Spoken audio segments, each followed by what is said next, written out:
दोनों दोस्त वापस अपने अपने घर आ गए और वह दोनों इन सभी बातों को भूलकर फिर से अपनी आम जिंदगी जीने लगे। ऐसे ही करते करते एक हफ्ता बीता, एक महीना बीता और देखते ही देखते एक साल बीत गया। लेकिन कहानी यहीं समाप्त नहीं होती। बहुत दिन हो चुके थे, विक्रम को राज का कोई अता पता ही नहीं था।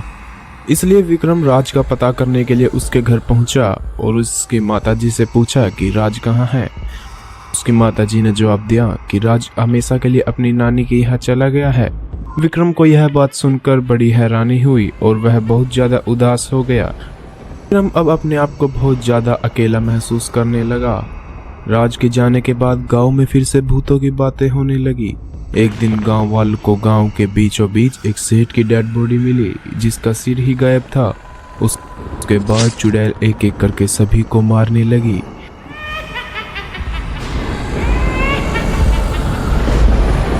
चुड़ैल के डर से गांव वालों ने बहुत बड़ा यज्ञ करवाया, लेकिन यज्ञ का चुड़ैल के ऊपर कोई भी असर नहीं पड़ा और वह भूत शाम होते ही गांव में आ जाता था।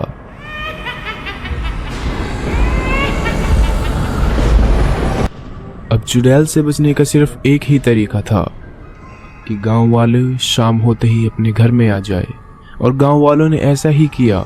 वह शाम होने से पहले अपने घरों में आ जाते थे। एक दिन विक्रम शहर कोई काम के सिलसिले में गया हुआ था, इसलिए वह गांव देर रात को पहुंचता है। विक्रम ने देखा गांव में एक भूत घूम रहा है।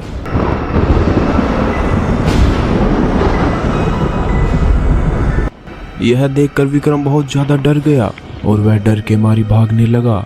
उसके कदमों की आहट सुन के भूत ने उसकी तरफ देखा और भूत ने देखा कि यह तो विक्रम है और वह भूत भी विक्रम से डरने लगा। विक्रम भागा भागा अपने घर पहुंच जाता है और वह बैठकर यह निश्चय करता है कि वह इस भूत के बारे में पता करेगा। अगली सुबह विक्रम उस भूत के बारे में पता करने के लिए एक तांत्रिक के पास जाता है और वह तांत्रिक उसे एक ताबीज बनाकर देता है भूत से बचने के लिए। और तांत्रिक कहता है कि यह ताबीज पहन लेना, फिर तुम्हारा भूत कुछ नहीं बिगाड़ पाएगा। भूत के बारे में इतना सब पता करने के बाद विक्रम अपने घर वापस आ गया। घर आते ही सबसे पहले उसने तांत्रिक के द्वारा दी गई उस माला को पहना। अब विक्रम उस भूत को पकड़ने के लिए बिल्कुल तैयार हो चुका था।